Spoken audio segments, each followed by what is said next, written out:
Drop year में मैंने biome के टारगेट बैच में एडमिशन लिया था। बायोम है सिर्फ मेडिकल प्रिपरेशन का संस्थान। परंपरा को कायम रखते हुए झारखंड के इतिहास में पहली बार नीट यूजी में 700 मार्क्स पार। तो अपने डॉक्टर बनने का सपना पूरा करें बायोम के साथ। बायोम किन्नू और नगरा टोली रांची। लोकसभा में अविश्वास प्रस्ताव के दौरान जदयू के राष्ट्रीय अध्यक्ष ललन सिंह ने मणिपुर में जारी हिंसा को लेकर केंद्र सरकार को लताड़ लगाई है। ललन सिंह ने कहा है कि मणिपुर की जनता का केंद्र और मणिपुर सरकार के प्रति अविश्वास समाप्त होने का दावा किया है। और अरे बैठिए ना, आप बड़ा दिल्ली का बैठे, बिहार के बारे में क्या जानते हो? ABCD जानते हो ही नहीं, ABCD जानते हो? दिल्ली विधेयक पर चर्चा के दौरान कहा, अरे भाई चुड़िए ना, सुन बैठिए ना, बैठिए बैठिए। गए थे, आप भी गए थे, कहाँ गए थे वो हम बोल दें क्या वादा किया था उन्होंने इस देश को उन्होंने वादा किया था 2 करोड़ बेरोजगारों को प्रति वर्ष रोजगार देंगे। 9 साल हो गया, 18 करोड़ का तो हिसाब दीजिए। 2015 में जब हम लोग का ओहो चलो यार, आप कहाँ के लिए बीच में बोल रहे हो? अविश्वास का प्रस्ताव सदन में लाया गया है, मैं उसके समर्थन में बोलने के लिए खड़ा हूं।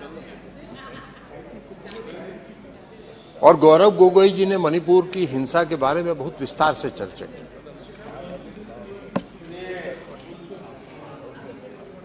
और हम लोग को आश्चर्य तब होता है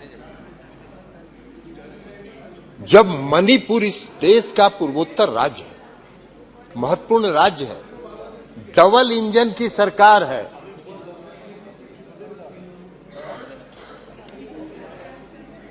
डबल इंजन की सरकार है और वहां की चर्चा जब होती है, वहां के हालात पर जब चर्चा होती है, तो जो सत्ता पक्ष के लोग हैं वो विभिन्न राज्यों के छिटपुट घटनाओं की चर्चा करके उसको जस्टिफाई करना चाहते हैं। ये नहीं है। मणिपुर को आप इतने हल्के में नहीं लें। आज मणिपुर में घटना हुई है, कल मिजोरम में होगी, परसों नागालैंड में होगी। आपका पूर्वोत्तर, पूरा पूर्वोत्तर का सीमा, आपका पूरा पूर्वोत्तर का सीमा उससे प्रभावित होगा। लेकिन आप उसकी गंभीरता ही नहीं समझ रहे। आज मणिपुर की हालत बहुत खराब है, उसकी गंभीरता के बारे में किसी ने चर्चा नहीं की। लंबा लंबा भाषण हुआ, लेकिन मणिपुर की गंभीरता में और मणिपुर की स्थिति के बारे में किसी ने एक शब्द बोलने का, इसलिए कि उनको पता ही नहीं है कि मणिपुर में क्या हुआ।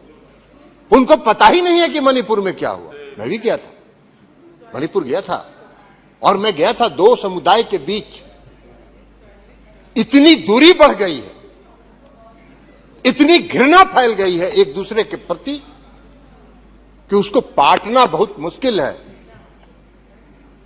जितने हल्के में आप कह रहे हैं उसको आप नहीं पाट सकते।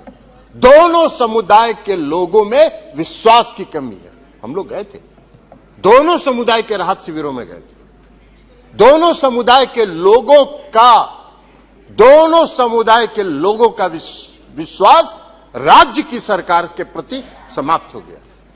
दोनों समुदाय के लोग आज राज्य सरकार को पूरे मणिपुर की घटना के लिए दोष दे रहे। आप कह रहे हैं क्या मांग किया था विपक्ष ने? भाई आप कह रहे हैं कि गृह मंत्री जी बयान देने के लिए तैयार थे, रक्षा मंत्री जी बयान देने के लिए सब तैयार थे। ये सरकार किसकी है?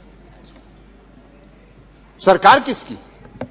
सरकार है इस देश के आदरणीय प्रधानमंत्री जी के नेतृत्व में।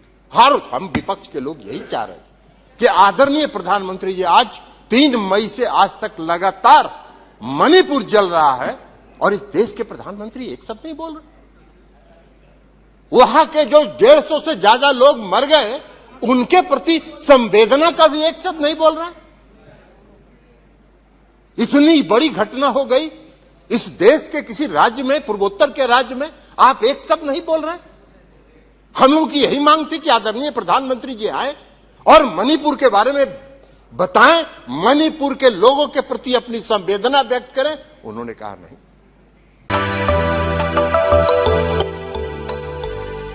मिनी लंदन मैक्लुस्कीगंज प्रकृति की गोद में बसा ड्रीम डेस्टिनेशन आपका कर रहा है इंतजार। आइए अपने यादगार लम्हों को बिताइए ड्रीम डेस्टिनेशन में। राजधानी रांची से महज 50 किलोमीटर दूर आपका अपना ड्रीम डेस्टिनेशन। जब टूटती है आस, जब थकती है सांस, जब रूठते हैं अपने, मुंह मोड़ता है जमाना, जब अंगड़ाई लेता है संकल्प, फिर बनती है कहानी, बनते हैं अनमिट निशान। देखिए मेरे साथ संघर्ष की दास्तां।